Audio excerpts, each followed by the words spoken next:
El reino de las plantas, herbáceas o leñosas, con o sin flores y con o sin semillas. Las plantas colonizaron prácticamente todos los ambientes del planeta. Las plantas son los únicos seres vivos capaces de producir su alimento.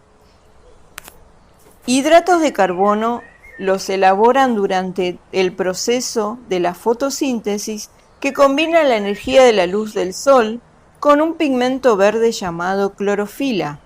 El dióxido de carbono que absorben desde el aire y el agua que les penetra por las raíces. Del suelo, los vegetales también toman minerales. El tamaño y la complejidad de las plantas varían mucho. Algunas de ellas son muy pequeñas, como por ejemplo los musgos, y otras son enormes, como por ejemplo las secuoyas, que tienen más de 100 metros de altura. Las plantas herbáceas tienen tallos que generalmente son finos y tiernos. Suelen vivir solo un año o dos. Los árboles tienen un único tallo leñoso que a cierta altura se ramifica y provoca una copa. Son especies caducifolias, pierden las hojas en otoño, pero los árboles perennes y las renuevan alternativamente y se mantienen verdes todo el año. Los arbustos se diferencian de los árboles, que poseen varios tallos y en general son más chicos. Las coníferas pertenecen al grupo de las gimnospermas, plantas cuyos óvulos no se encuentran encerrados en un ovario, sino que son conos o piñas y se obtienen de ahí las semillas. Los musgos son pequeñas plantas que habitan en sitios húmedos y sombríos. En el interior no tienen vasos de conducción y su cuerpo no tiene diferenciación entre raíces, tallos y hojas. Los helechos son otro grupo de plantas que no tienen semillas, que se reproducen por esporas y existen desde hace millones de años. De las partes de las plantas podemos diferenciar claramente, comenzando desde el interior de la tierra, las raíces. Son plantas que son terrestres. Estos órganos tienen función de fijación y absorción del agua y nutrientes. Se llaman pivotantes las raíces, que se desarrollan a partir de una radícula del embrión vegetal, y adventicias las que crecen desde tallos u hojas. El tallo, que sigue después de la raíz, sostiene las hojas, las flores y los frutos. En su interior circula el agua desde la raíz hacia las hojas, en hidratos de carbono, desde ellas hasta la raíz en ciertas especies. El tallo tiene una cubierta dura, rígida, y es llamado corteza, como por ejemplo los árboles. Las hojas tienen tres funciones principales.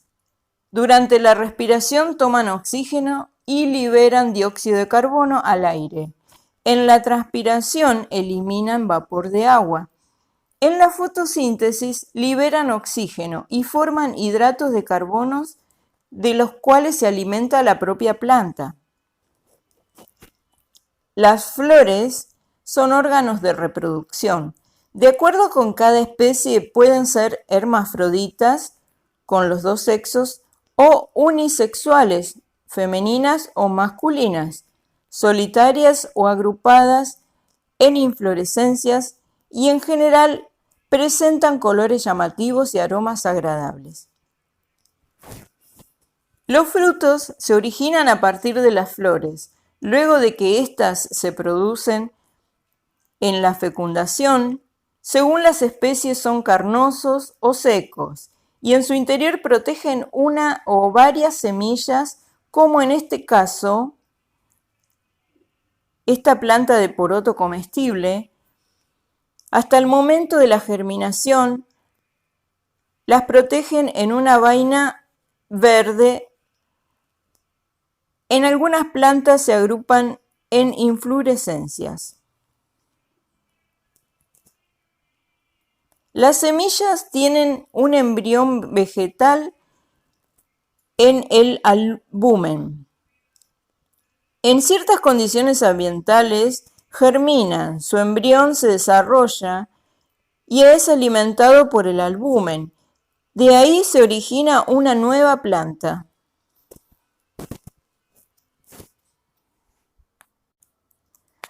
Como todo ser vivo, entonces las plantas se alimentan, respiran y se reproducen. Para realizar estas funciones, tienen órganos especializados. Hay estrategias de las variedades de plantas acuáticas que crecen en el agua. Hay menos oxígeno disuelto en el aire, pero las plantas sumergidas están adaptadas para hacer frente a esta situación ambiental. Las paredes de todos sus órganos son delgadas, lo cual favorece la absorción del oxígeno a través de ellos, y no solo de las hojas como de las plantas terrestres. Gran cantidad de especies de plantas tienen flores. Estos órganos de la reproducción se constituyen en hojas transformadas para esta tarea. Los ciclos florales o las partes de la flor. Corola, que está integrada por pétalos, unas hojas protectoras. Androceo lo constituyen los estambres. El cáliz lo forman los sépalos, que son hojas protectoras. El pedicelo, por donde la flor se une al tallo. Y luego tenemos el estilo. El gineceo, que lo integran el ovario, el estilo y el estigma. El estigma y el ovario.